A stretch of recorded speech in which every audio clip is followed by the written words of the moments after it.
Kisah ini dibuka dengan perkumpulan seorang intel zaman old yang saling berkumpul membahas apartemen dan juga toko-toko yang ditutup oleh seorang mafia yang menguasai wilayah tersebut.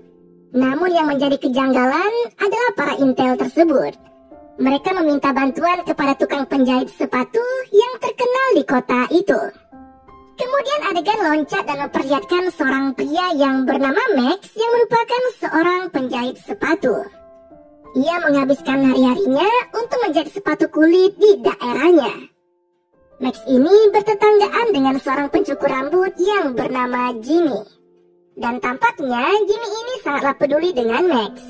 Ia sering menanyakan keadaan ibunya yang sedang sakit.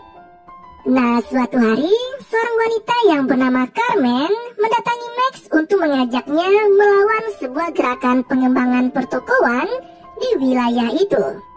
Selain itu, Carmen juga memberikan selembar kertas untuk melakukan unjuk rasa untuk menolong seorang kakek yang kabarnya akan diusir dari apartemennya. Di kemudian hari, ia mendapatkan seorang pelanggan yang bernama Leon. Leon meminta Max untuk menyemir sepatunya yang berdebu. Leon melihat Max yang tampak tertarik dengan jam tangannya yang tampak mahal. Kemudian ia pun menceritakan tentang koleksi jam tangan yang ia sembunyikan di apartemennya. Leon juga meminta Max untuk menjahitkan sepatunya yang rusak. Di tengah-tengah ia menjahit, Max mendapati bahwa mesin penjahitnya rusak. Untuk itu, ia memakai mesin penjahit tua yang terletak di gudang miliknya.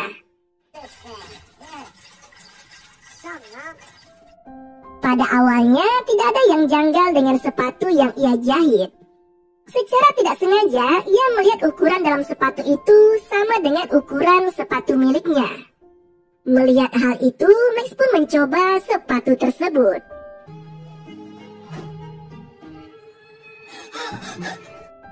Betapa terkejutnya ia. Max mendapati bahwa dirinya saat ini telah berubah menjadi Leon. Namun setelah ia melepas sepatu tersebut, ia kembali menjadi Max seperti biasanya.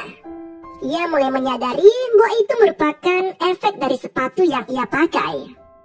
Kemudian ia mencoba sepatu lainnya yang ada di jajaran rak miliknya.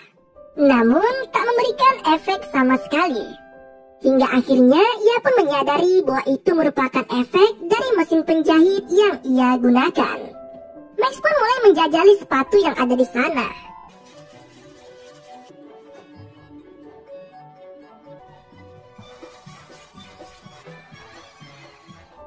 Dia mencoba sepatu-sepatu itu dan Max pun mulai memiliki sebuah ide. Ia menjajal kekuatan sepatu jahitannya itu dengan menjumpai Jimmy, tetangga akrabnya, yang ternyata ia sama sekali tidak mengenali Max yang sedang berubah wujud menjadi orang lain. Max mulai menggunakan kekuatan sepatu jahitannya itu untuk berubah wujud menjadi siapapun yang ia mau. Kemudian dia menjenguk ibunya yang sedang sakit. Lalu ia pun mulai bertanya kepada ibunya tentang apa yang ingin ibunya harapkan saat ini. Ibunya pun menjawab bahwa jika ia berkesempatan, ibunya ingin makan malam bersama suaminya yang telah pergi meninggalkannya beberapa tahun yang lalu. Mendengar jawaban ibunya itu, Max tersenyum dan berniat akan mengabulkan permintaan ibunya. Keesokan harinya, ia mendapati seorang pelanggan wanita yang bernama Terin.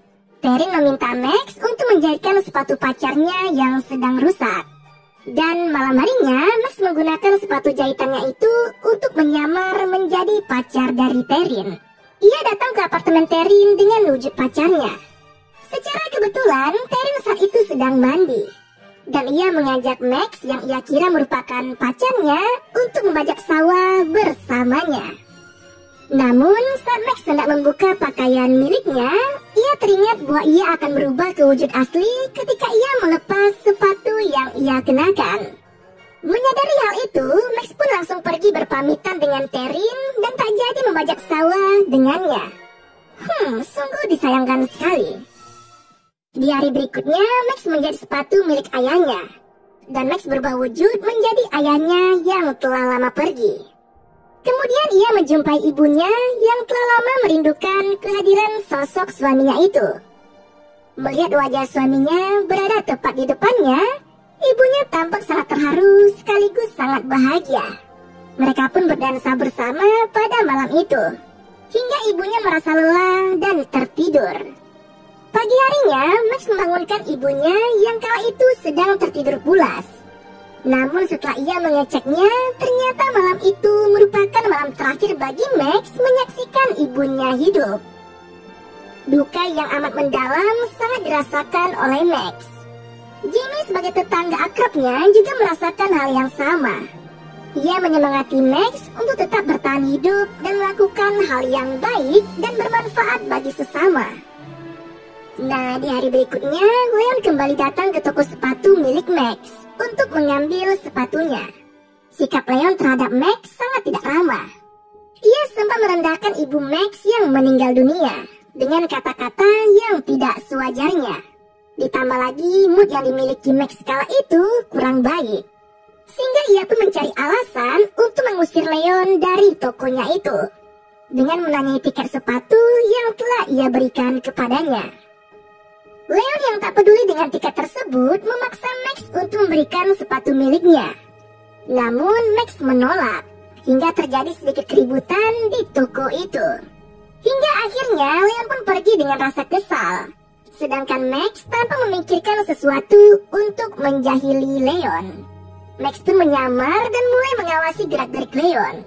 Ia pun mengikutinya hingga ke apartemen milik Leon. Kemudian saat Leon telah pergi dari apartemennya, ia pun mulai menyelinap masuk. Ia pun mulai mencari-cari letak koleksi jam yang diceritakan oleh Leon kepadanya. Bukannya menemukan apa yang ia cari, Max justru menemukan sebuah koper yang berisikan senjata. Entah bego atau gimana nih orang, Max malah menyetrum tangannya sendiri hingga ia pun jatuh pingsan. Saat terbangun, ia bergegas keluar dari apartemen itu dalam wujud Leon. Sialnya, Leon yang asli telah berada di apartemen itu dan bertemu dengan Max.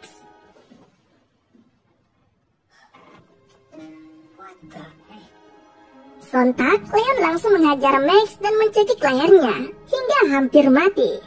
Beruntung Max menyetrum Leon dengan stun gun hingga ia pun tak sadarkan diri.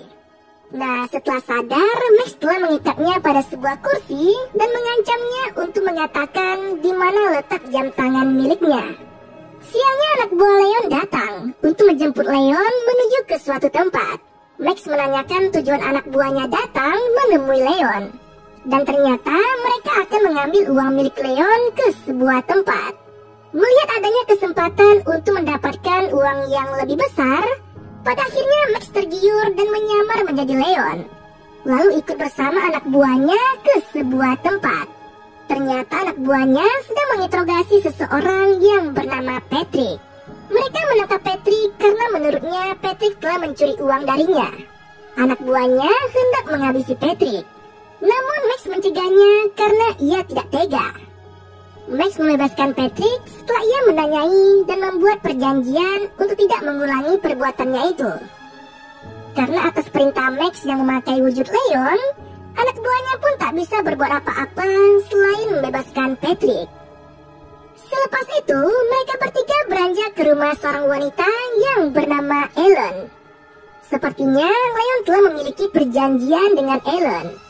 Ia dibayar untuk menghabisi nyawa seseorang.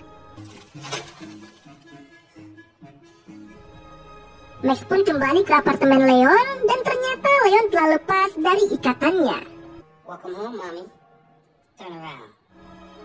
Sepatu Max secara tidak sengaja terlepas dan betapa terkejutnya Leon setelah melihat wujud Max yang asli.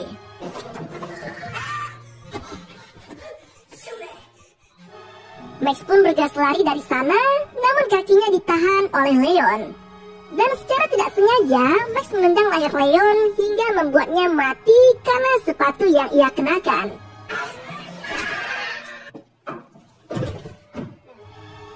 Max pun bergegas pergi meninggalkan apartemen tersebut dan kembali ke rumahnya.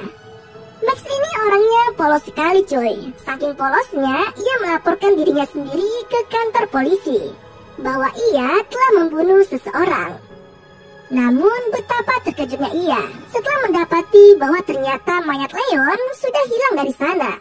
Dan karena tidak mendapatkan bukti apa-apa, polisi yang menangani kasus itu pun pergi begitu saja. Sepulangnya dari sana, ia kembali dikejutkan dengan apa yang dilihatnya. Ternyata sepatu serta tas miliknya telah berada di tokonya. Merasa itu tidak benar, ia pun berencana untuk mengembalikan barang-barang itu ke tempat yang semestinya. Namun, Jimmy melarangnya. Ia memperingati bahwa Max akhir-akhir ini terlihat aneh. Ia juga menceritakan jika sebelum ayahnya menghilang, juga terlihat aneh seperti Max saat ini. Jimmy memperingatinya untuk tidak meneruskan aktivitasnya itu karena ia takut hal yang sama akan terjadi pada Max. Namun Max mengabaikannya. Ia pun pergi ke tempat Ellen. What is it? Your money. Sayangnya Ellen tidak mempercayai dan Max pun dibawa oleh anak buahnya ke suatu tempat. Di tengah-tengah perjalanan, Max berubah wujud menjadi seorang pria tua yang sangat menakutkan. Anak buah Ellen yang melihatnya pun ketakutan. Dan akhirnya mereka menabrak pinggiran jalan dan Max berhasil kabur darinya. Max teringat sesuatu bahwa orang yang diperintahkan Ellen untuk dibuang dari apartemennya adalah Solomon, si kakek tua yang dikatakan Carmen waktu itu. Max menceritakan kepada Carmen dan juga kepada Solomon. Max memperingatinya untuk segera pergi dari gedung itu sebelum anak buah Ellen datang dan menghabisi nyawanya. Namun tampaknya Solomon tidak menggubris hal itu. Ia tetap bersikuku akan menempati gedung itu hingga ajal menjemputnya. Max pun terpaksa menggunakan kekuatan sepatu ajaibnya itu. Ia pun melakukan kesepakatan dengan Ellen. Solomon bersedia pergi dari apartemennya itu jika Ellen bersedia memberinya uang senilai $100 juta, sekaligus tiket menuju Chicago tempat putrinya berada. Dan Ellen pun menyetujui kesepakatan itu. Nah, malam harinya anak buah Ellen menjemput Solomon serta memberikan sejumlah uang kepada Solomon. Setelah mereka keluar, anak buah Ellen mendapati bahwa sepatu mereka telah hilang. Solomon menyebutnya itu merupakan ulah maling.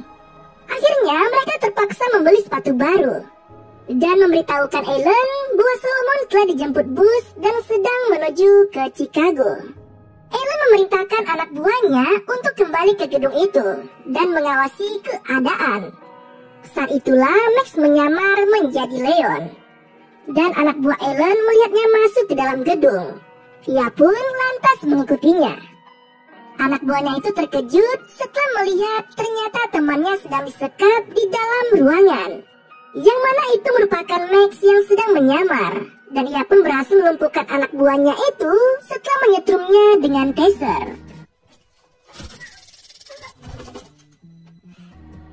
Ia kemudian mengkonfirmasi bahwa kondisi gedung baik-baik saja, sehingga Ellen datang ke tempat tersebut dan memeriksanya langsung.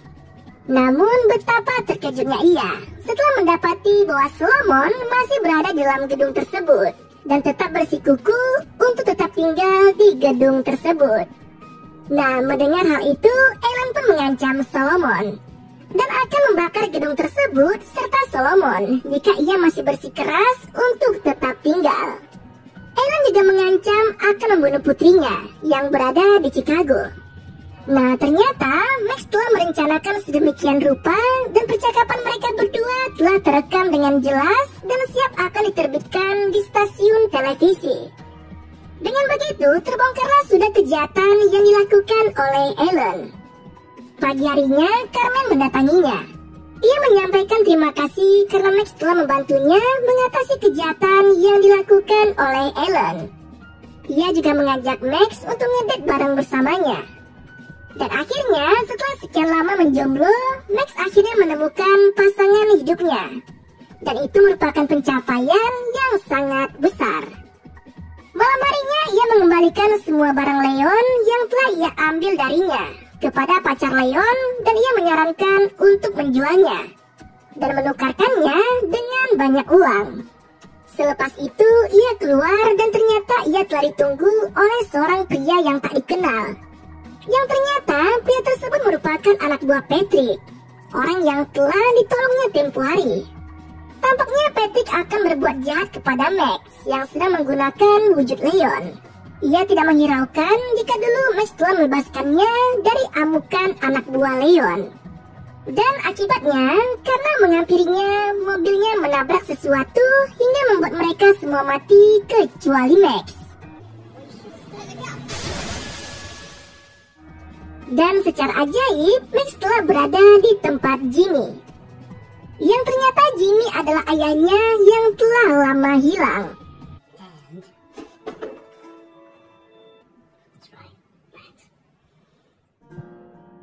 Ayahnya juga menggunakan kekuatan mesin sepatu ajaibnya itu. Ternyata selama ini ia memiliki sebuah organisasi penjahit sepatu ajaib yang tersebar di seluruh dunia. Dan itu sudah ada secara turun-temurun dari generasi ke generasi. Ya, semacam agen rahasia gitulah. Film ini pun berakhir dengan begitu santuy. Terima kasih telah menonton video ini. Sampai jumpa pada video selanjutnya.